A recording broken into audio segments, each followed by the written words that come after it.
Assalamualaikum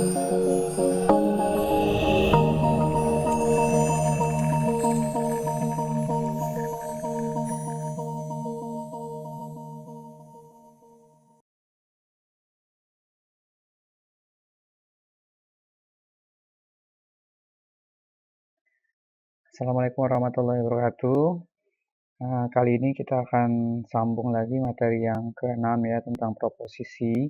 Kemarin sengaja saya berikan singkat ya, hanya beberapa menit, biar Anda bisa belajar lagi, melihat lagi buku ataupun modul yang sudah saya share di mahasiswa Atmaluhur ya. Jadi kalian bisa download di situ atau bisa juga download di Classroom kita. Di pertemuan kali ini kita akan bahas proposisi lebih jelas berikut dengan bagaimana cara menilai dari tabel kebenarannya. Jadi proposisi ini yang akan kita pelajari. Kemarin saya ulangi lagi. Proposisi ini adalah, ini ya, yang paling penting ya.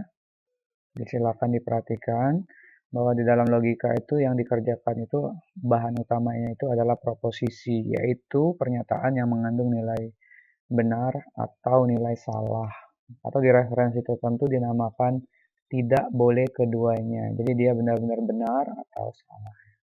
Nah, dari aspek proposisi tersebut maka timbulan namanya nilai kebenaran ya. Jadi benar salah itu namanya nilai kebenaran. True or false ya. Atau di dunia komputasi nanti biasanya dilambangkan dengan 1 dan 0. Seperti yang saya katakan kemarin bahwa 1, 0 itu di dunia komputasi identik sekali dengan bit ya, operasi bit, string, byte gitu ya. Oke, operator yang pertama pada logika, pada proposisi tadi itu, yang pertama yaitu negasi, ingkaran, negation.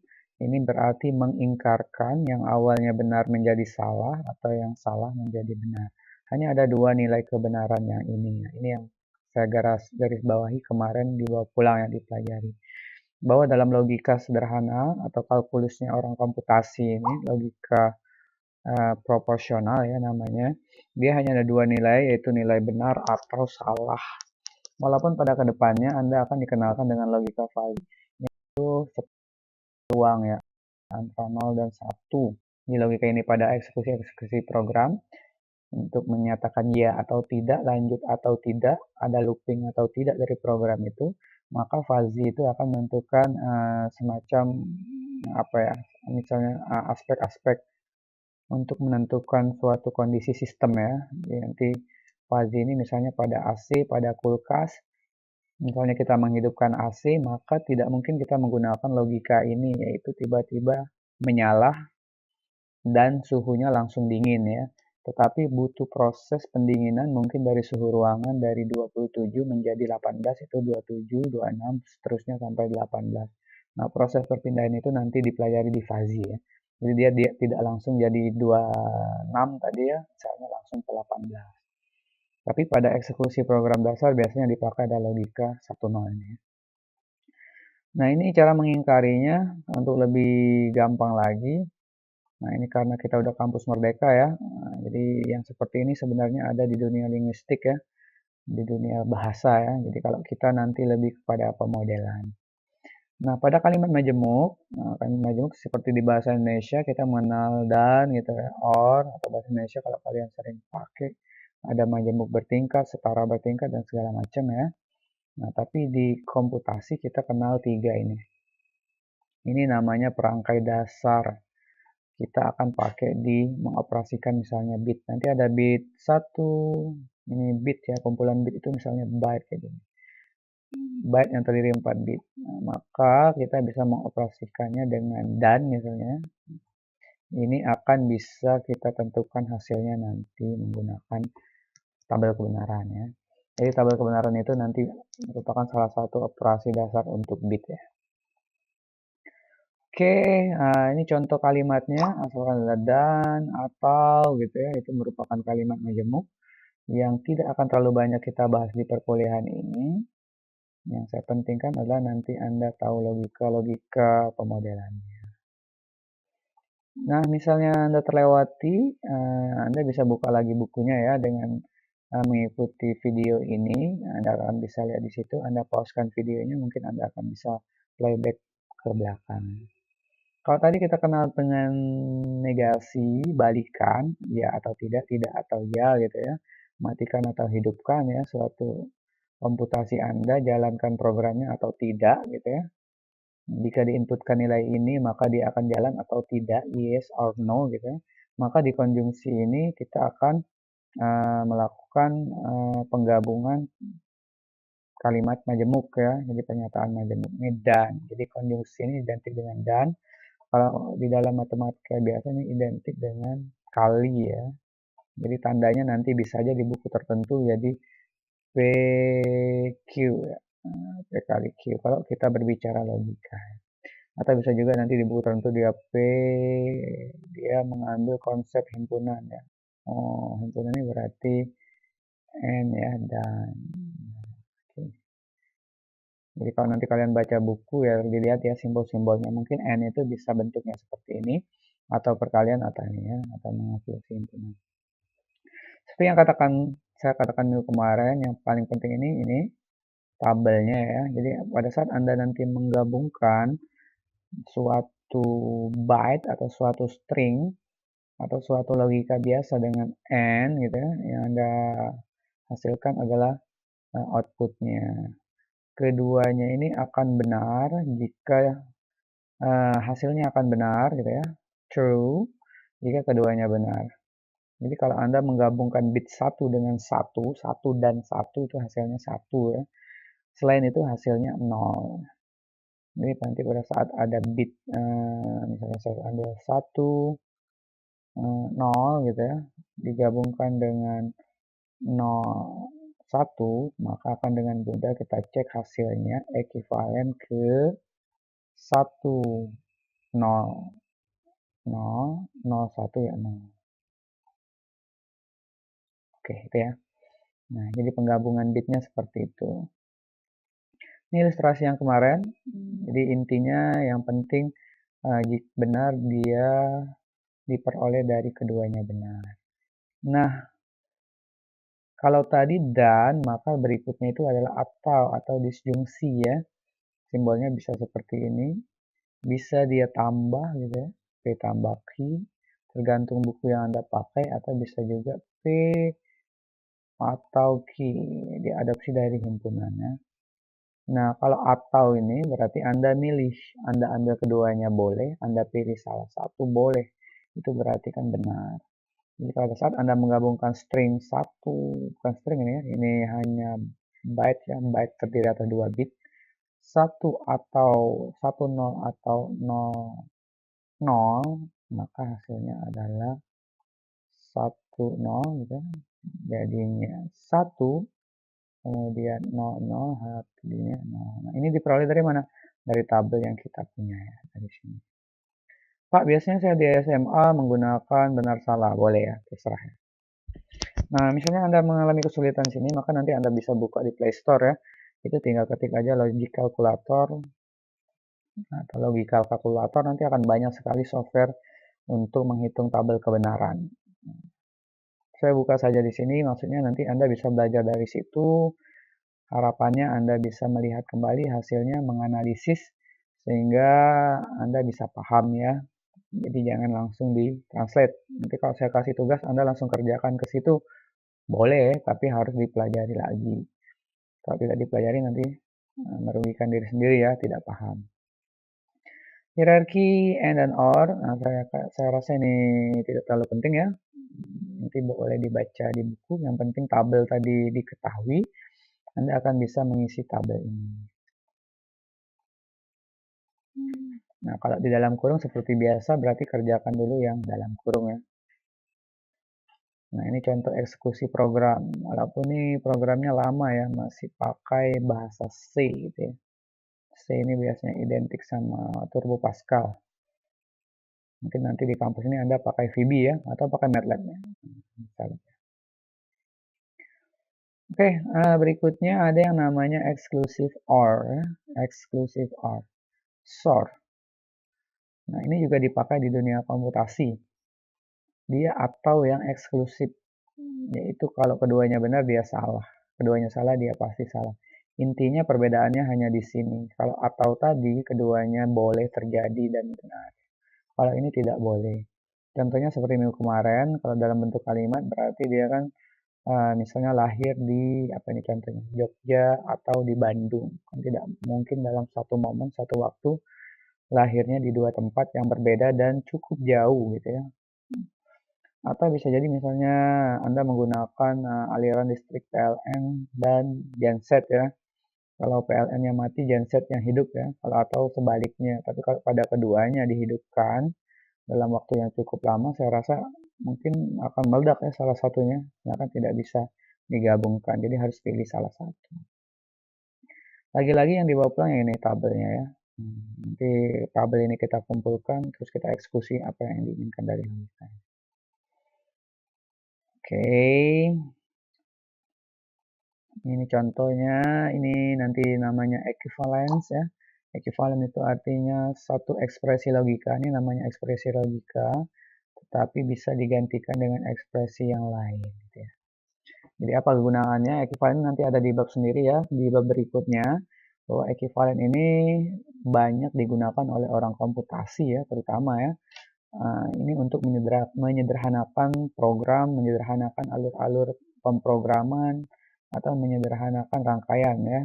Jadi logikanya seperti ini mungkin zaman dahulu atau mungkin di tahun berapa ya? Anda tahun berapa nih? Anda ini 2020 ya. Mungkin di tahun 2010 dulu HP masih tebal ya, masih lumayan tebal gitu. Nah, karena komponen di dalamnya masih lumayan kompleks.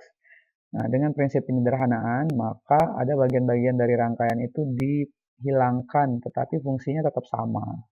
Jadi yang dulunya HP-nya, yang dulunya masih menggunakan PC sudah beralih ke laptop ya. Yang dulu menggunakan PC beralih ke laptop karena elemennya bisa disederhanakan. Yang dulunya menggunakan HP yang tebal sekarang provider atau apa namanya inventor ya, dia mengembangkan teknologi yang slim, tipis dan ringan ya, berlomba-lomba ke situ. Artinya apa? Fungsinya tetap sama atau mungkin lebih baik, tetapi komponen-komponen yang digunakan itu menjadi lebih singkat ya, lebih kecil, lebih efisien. Yang mungkin zaman dahulu suatu prosesor Intel itu besarnya bisa beberapa slot ya, besar mungkin sebesar laptop. Tapi sekarang Intel bisa ditanamkan jadi chip yang kecil. Nah, pada intinya kan tetap sama, mereka tetap menggerakkan suatu kinerja dari komputer itu. Bahkan sekarang lebih canggih ya. Anda membuat suatu program, maka program itu bisa dijalankan jadi lebih efisien. Nah, tadi ini ya equivalent. Kemudian ini contoh-contoh ya untuk menilai-nilai kebenarannya. Nanti kita akan cek sendiri situ. Kemudian ada not and, tidak dan. Jadi kalau Anda hafal dan and, maka hasilnya adalah kebalikan dari and, negasi and gitu ya. Jadi kalau tadi kita punya n-nya itu adalah benar, salah-salah. Kalau kita punya n, saya tuliskan n-nya di sini ya. N itu benar, salah, salah. Ini konsep n. Jadi saya punya p dan q. Maka not n itu adalah kebalikannya. Not n, negasi n. Jadi Anda cukup menghafalkan atau memahami n, or, dua itu, maka akan dihasilkan nanti SOR yang eksklusif dari atau, not n, berarti tidak n, negasi dari n, balikan saja n-nya. Nah, ini prinsip equivalence, nanti kita akan cek lagi di bagian berikutnya. Yang penting Anda bawa pulang dulu tabel not n. N ya, hanya n tadi ya. Kemudian ada nor, tidak or, sama ya, tidak or, asalkan Anda tahu or-nya, maka Anda akan dengan mudah memahami tabel ini. Berarti tidak or, yang biasanya dia benar-benar salah, sekarang jadi salah-salah benar ya. Not or. Nah, ini simbol-simbolnya, ini untuk nor ya, not or ya. Not or itu panah. Ini nor. ini N, di simbolnya tadi ini N, ini R, ini not N, ini nor, ini SAR, ini SAR, SAR. Nah ini De Morgan ini nanti kita akan punya sifat sendiri ya di equivalensi logis. Ya, nanti ke De Morgan diambil dari nama orangnya, penemunya adalah Morgan. Kemudian ini equivalensi lagi ya, yang nanti Anda dapat menggunakannya. Nah ini yang saya inginkan. Jadi kita akan bahas beberapa contoh-contoh soal hari ini. Ini contoh soal. Sekalian kita latihan untuk mengerjakan membuat tabel kebenarannya. Nah kalau seperti ini saya yakin nanti Anda bisa belajar sendiri ya. Tinggal dibaca, tinggal tambah negasi. Negasi berarti dengan menambahkan kata tidak. Dengan menambahkan kata tidak benar gitu ya. Tidak benar bahwa gitu ya. Itu menandakan bahwa dalam kurung. Dan ini tidak terlalu ditekankan di kuliah ini. Yang penting Anda bisa menggunakan menyimbolkannya. Nah, ini menyimbolkan ya.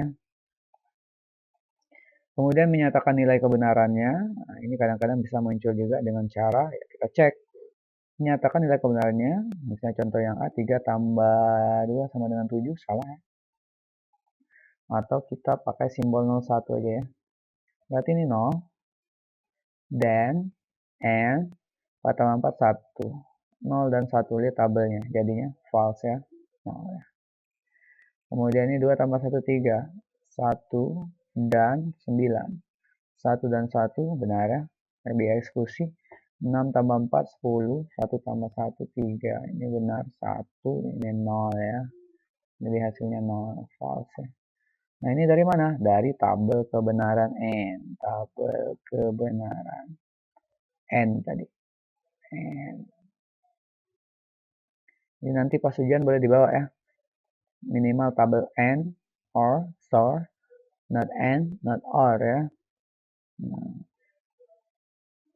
ini sama ya, cuma dia beda operatornya atau ya, atau. Kemudian ini hanya menyatakan tidak benar bahwa Bandung di Vietnam. Ini berarti kan ini tadi ya tidak benar. Berarti kita cek dulu apakah Bandung di Vietnam. Bandung tidak di Vietnam berarti 0. Tidak benar bahwa 0 jadinya negasi 01 ya. Bandung Indonesia benar, tidak benar berarti salah.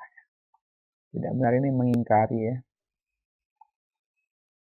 Oke, nilai kebenaran seperti itu. Yang penting ini kita bisa mendeteksi operatornya N atau OR atau NOR atau sekalipun yang lain ya.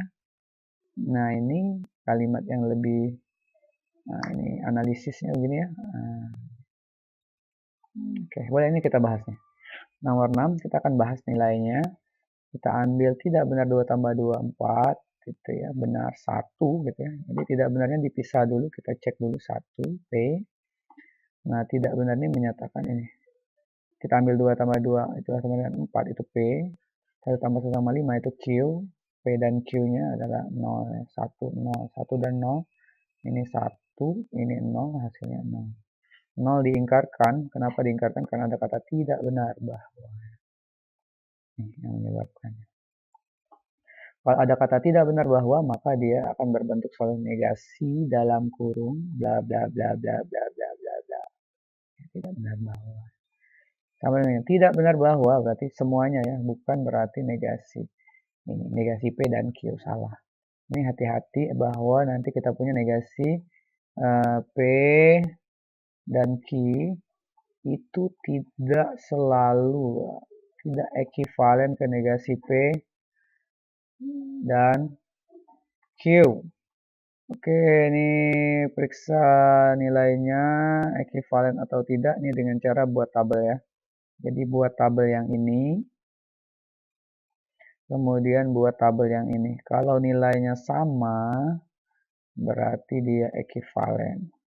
Jadi yang A kita buat negasi P. Nah, ini bagaimana caranya? Berarti Anda harus buat dulu P gitu ya. Anda buat Q, kemudian Anda buat negasi P, kemudian Anda buat negasi P, kemudian Anda buat negasi P atau Q ya. Nah, ini kolomnya. Nah, kemungkinan nilainya kan ada 4 yang kena tadi ya. Nanti yang ini juga dibuat ya. Ini saya kasih contoh yang A. Ini yang B, berarti yang Anda buat adalah tetap P dulu, kemudian Q, kemudian negasi P. Apa yang Anda butuhkan di situ? Ini negasi P, kemudian Anda butuh lagi negasi P atau Q. Kemudian terakhirnya Anda butuh negasi dalam kurung negasi P atau Q. Nah, Oke, ini kita akan coba buat tabel kebenaran sederhana ya. Kita akan mencari negasi P dan Q. Jadi di minggu ini Bapak ingin kalian memahami cara membuat tabel ini ya, dengan cara menggunakan apa nih ya, step-step atau langkah-langkah kolom ini ya. Jadi untuk mencari negasi P dan Q kita harus tahu dulu esensi atau pokok dari ekspresi itu, yaitu ada P, ada Q. Kemudian di sini ada negasi P, berarti kita harus cari negasi P-nya, baru kita gabungkan negasi P dan Q. Nah, ini kalau dalam komputasi namanya algoritma juga ya. Jadi bagian-bagian menyusun dari input sampai ke output itu algoritma ya. Nah, seperti ini, kemudian negasi dalam kurung P atau Q, berarti pokoknya PQ, kemudian yang di dalam kurung baru dinegasikan. Nah, cara ngisinya dari mana? Dari tabel yang kita punya di awal tadi. Nah, ini cara apa ya? Cara yang paling umum.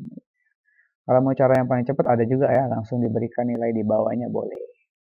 Jadi mungkin nanti ada yang iseng pengen langsung negasi P gitu ya, dan Q. Nah, maka dia iseng boleh juga langsung cara ini, berarti tadi dia punya P-nya itu benar, sini juga benar, sini salah,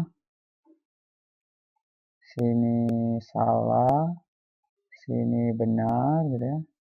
Di sini salah, baru di sini juga salah.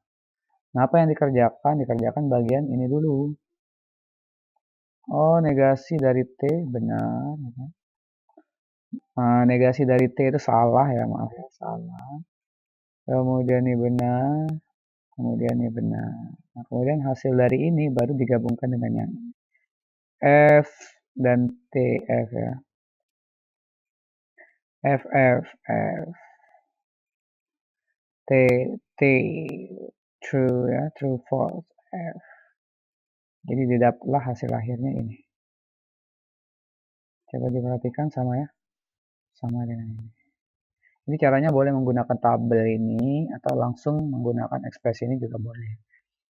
Sama saja. Oke, kemudian seperti ini tadi ya, negasi dalam kurung P dan negasi Q, berarti kita punya P, punya Q, kemudian kita butuh negasi Q, kemudian kita gabungkan semua yang dalam kurung, kemudian baru kita negasikan. Nah, ini hati-hati ya, negasi sama ya, jadi yang penting PQ-nya dulu baru yang lain. Nah, terus tabel kebenarannya, nah, gimana kalau nanti ada sampai R gitu ya, berarti tadi ada 8. Nah, coba ke halaman atas tadi. Jadi true, gitu ya, nanti ada 8 baris ya. Nah, ini nyangkut ke himpunan kemarin. Ada 2 pangkat N. Kalau barisnya ada 1, berarti 2 pangkat 1, 2 ya. Kalau barisnya ada 2, variabelnya PQ, 2 pangkat 2 ada 4 baris. Kalau N-nya ada 3, 2 pangkat 3, 8 baris. Kalau variabelnya ada 4, 2 pangkat 4, 16 baris. Makanya biasanya soalnya hanya 3 ya, 8 baris sudah cukup kewalahan. Mungkin suatu saat mau dibuat 2 pangkat 10, ada 10 variabelnya, PQ, RS, TU sampai 10 ya. Maka Anda akan membuat 1024 baris. Lumayan ya. Kayaknya tidak mungkin diujikan. Oke, itu. Nah, yang ini cuma 15 ya. Selesai ya. Jadi ini yang akan kita kerjakan ya. Silakan dipelajari. Ini sudah pertemuan yang ketujuh. Nanti saya berikan tugas juga di pertemuan ketujuh. Kemudian di akhir kuliah ini atau beberapa hari kemudian akan saya berikan kisi-kisi untuk ujian semester ya. Nah, nanti tipe soalnya akan saya berikan kemudian ini harusnya apa nih, pilihan ganda apa esai gitu ya, apa diuji satu-satu atau bagaimana nanti tekniknya ya, biar tidak saling contek. Oke, demikianlah pertemuan kali ini. Sampai jumpa minggu depan. Jangan lupa dipelajari ya dari awal sampai pertemuan kali ini. Silakan ditanyakan nanti kalau kisi-kisinya belum saya bagikan ya. Demikianlah saya Heri. Assalamualaikum warahmatullahi wabarakatuh.